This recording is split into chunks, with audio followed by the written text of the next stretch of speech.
The United Kingdom's Foreign Office Minister says he's concerned about the events in Cairo and added restraint and dialogue are more urgent than ever. The European Union is calling on authorities to show restraint. And Germany has urged all sides in Egypt to renounce violence. Let's bring in Shadi Hamid, who's the Director of Research of the Brookings Doha Center. They're all calling on everybody to show restraint, but that's not what we're seeing, is it?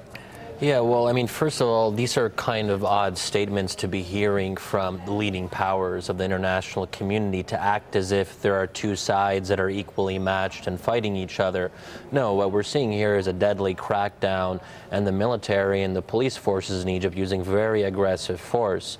And contrary to what some in the Egyptian government say, there may have been isolated cases of some protesters having arms, but these were not armed sit-ins. They were, for the most part, peaceful and civil and so on. Why the need, excuse me jumping in here, for this excessive force?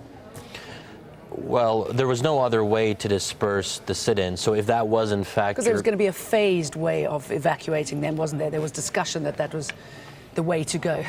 Yeah, well, even if you try a phased approach, the Morsi supporters were really adamant about digging in. I just got back from Egypt the other day. I spent time in Rabat meeting with Muslim Brotherhood officials, and they were very clear about this, that they were willing to quote-unquote die for their cause if that's what it came down to.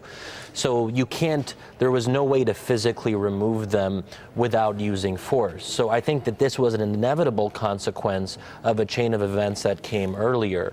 And again, if the military was making that their goal, and they were very clear about that, we didn't know when, but at some point they said this had to be cleared.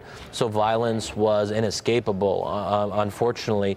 So that's where we're at right now. And right now what we're seeing is the disappearance of even the slightest hope of national reconciliation. And as I've been saying, I mean, no one is going to sit down on a table and negotiate under fire. The Brotherhood isn't going to have any faith in the political process when they're being gunned down in at least the dozens, and it seems like the death count is rising. So I'm really worried that this is the end of the beginning of this new phase in Egyptian history, if you will. You talk about the political process. I mean, what political process? You know, I know that there's a roadmap underway, but well, there was some hope. It's not all inclusive, is it? Yeah, I mean, there was some hope before the events of today that somehow there could be a mediation effort, and that's why the U.S. and the EU and others were in Cairo in recent weeks to try to see if there was any way to bridge the gap. So there was a kind of faint glimmer of hope, and what that would look like is you release the senior leaders of the Brotherhood and unfreeze their assets, make certain guarantees that if the Brotherhood does come back into the political process, their rights will be protected, they'll be able to contest elections. That was the broad outline of a kind of understanding, but that's all done now. Isn't it just, I mean, the future of the Muslim Brotherhood, and maybe this is a little early to talk about that now, but we know that some have been arrested. We've got high-level leaders still under arrest.